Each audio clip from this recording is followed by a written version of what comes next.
Oh, I didn't see you there. Sorry about that. I'm the bit snapped off of my Millennium Falcon. I'm trying to get that fixed for Saturday because for the next episode of Roll With It, we may or may not be playing Star Wars X-Wing: The Miniatures game, which is very exciting. All right.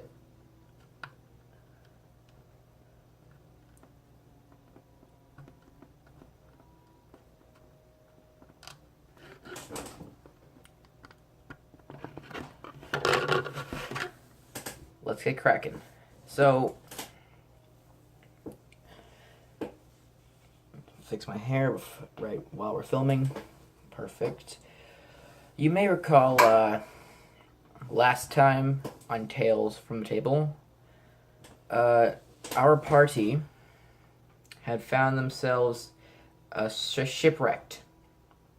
They crashed their ship into a very strange desert island with lots of strange creatures. Most notably, a big blue freaking dragon. Fortunately, not everyone was against them because they found themselves some allies, Goran and Emily, who were there to help them in their time of need. Now, jumping right back in, the party was discussing, with Goran, all of the very dangerous parts of the island and where to get the best hunting and the best and you know where the clean water is and which trees produce the best fruit and the most plentiful fruit. So amid conversation, it turns out that Goran and Emily had been stranded on the island for over 2 years. And you're like, 2 years? Really? How'd you get stranded anyway?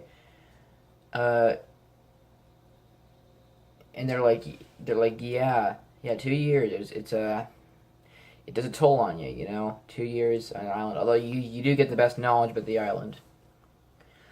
And so they're like, okay, great. So we have longtime residents of the island here.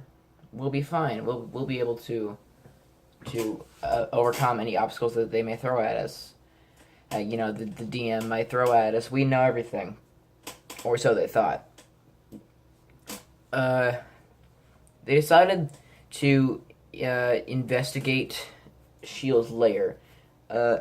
Goran was with them because he'd always wanted to do this, but he didn't have the manpower or the weapons. But Emily was against it, and she's like, "No, it's a terrible idea. Let's not do that." And so, like, okay, fine, Emily, you can stay here and keep guard. Okay, great. And she stayed there with the rest of the crew of the ship, like all the NPC crew. And so the four player characters, they went out to Shield's lair. Now the thing about Shield's lair is that, hang on, I'll show you. It's gotta be here somewhere. It looks like, how could it possibly not be here? It doesn't make sense. Okay, no visuals. We're always very professional here on the side of Tales from the Table. We always have everything ready to go. You'll never find us in the middle of doing something else. Well, we're always ready to start the video. So the way the island was set up, it's an island that's split into two halves by a river of sorts. But it's a saltwater river, so you can't drink from it. And so the island itself is split into two, and then if you imagine the the northeastern quadrant of the island. At the very northeast part, there's a small island. It's called It's called Shield's Island because that's where this evil Shield lives. Ooh. That's where Shield lives, and so okay, we're gonna go there. But they arrive on the beaches and they can see Shield's Island, but it's like a 500-meter swim away, or it's like 600, 800 meters. And okay, we can't swim that. We're wearing this armor. We gotta take the armor with us. And so they're like, okay, we'll build a boat. And they have to roll a few nature checks and some dexterity checks to build the boat. They didn't do too great, but nonetheless, they built a tiny little rowboat. It they could seat four. And they're like, okay, perfect. We'll hop in. And they all clamber into the boat and set sail. So they had two players rowing, and the other two just kind of chilling. The two rowing were the strongest ones. And Enzio and Thorin were rowing. But the ship, hadn't thought of weight for the ship, so although it could fit all four, it wasn't like the walls of the ship. What are they called? I did canoeing last summer. I know this.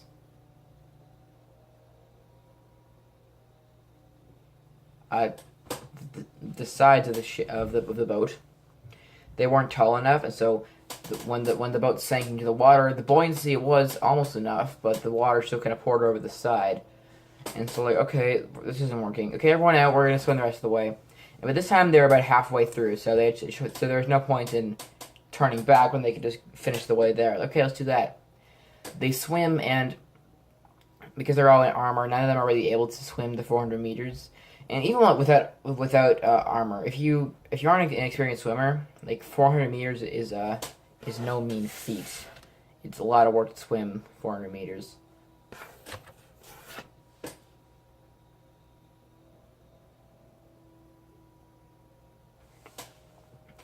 So, nonetheless, they decided to swim the rest of the way. The swimming didn't go well for them. They all had to roll like a few athletics checks, and they got progressively harder as the time went on. And eventually, they all failed. I think someone got a critical miss or a fumble on one of their rolls, and they all passed out at sea because they were just so exhausted from swimming against the ocean current. Because like there was a riptide at that time. I'm kind of a nerd. I kind of decided, okay, at this time there would be high tide in these parts of the island. There would be low tide in these parts of the island. I researched like how riptides worked so I could set this up. I might do an episode maybe on a Sunday for how to make your world feel more immersive, because I did a good job on that.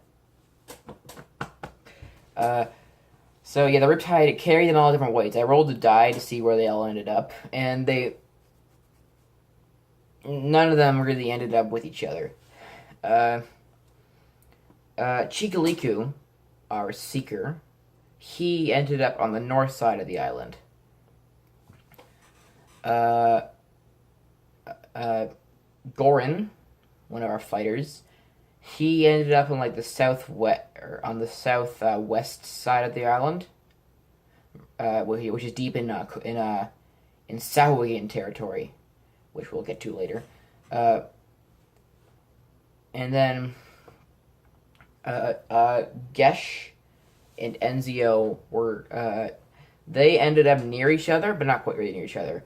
On the southwest corner of the island, there are two smaller islands. They're referred to as Tufa Major and Tufa Minor, bigger and smaller respectively. And they were on opposite islands, so they had to get each other somehow, and it was just kind of a whole mess. We'll get to Chikaliku first. Chikaliku, he was out on the north side of the island, and he was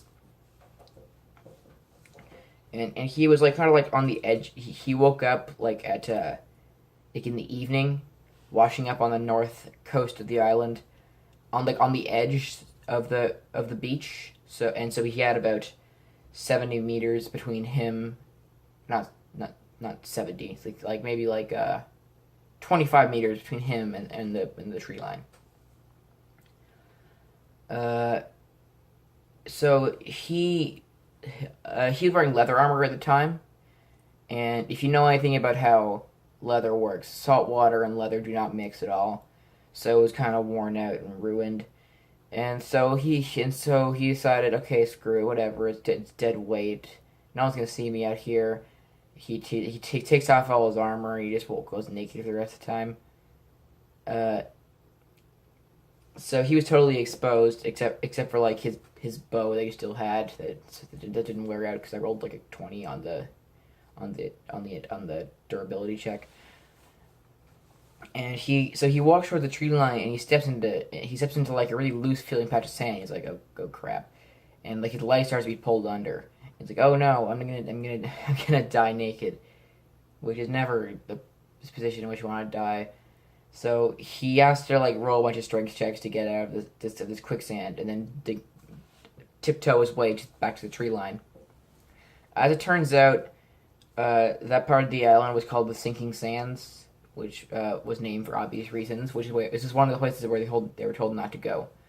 Next up, we have Gorin. Gorin had landed on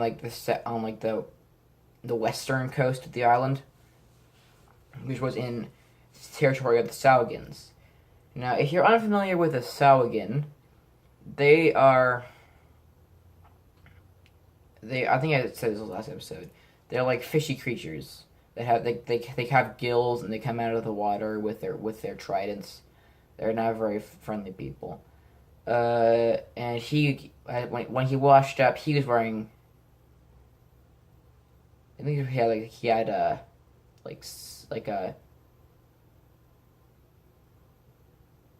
I don't remember what he had, but it wasn't leather, so it didn't wear out, fortunately. And so he encountered these three sahuagins, so he had to fight them off. He eventually did, and he got like a little ring that gave you +1 to your fortitude, because the leader guy had one of those. And then lastly, we had Gesh and Enzio. Gesh and Enzio, they had washed up adjacent to each other, and they could see each other, and they're like, hey. And so what they did, they were about 100 meters from each other. What they did, Enzio got like a really long, he bought like 1,000 feet of rope that like he had hanging off of his bag in a big huge coil. It was pretty heavy, but he still had it, and he just kind of he tied one end to the his island, and he swam the rest of the way across to Gesh to grab him, and then bring him back to the bigger island. So they're separated. Long story short, the party is not together in the slightest. Will our hero survive? We're going to find out next time on Tales from the Table.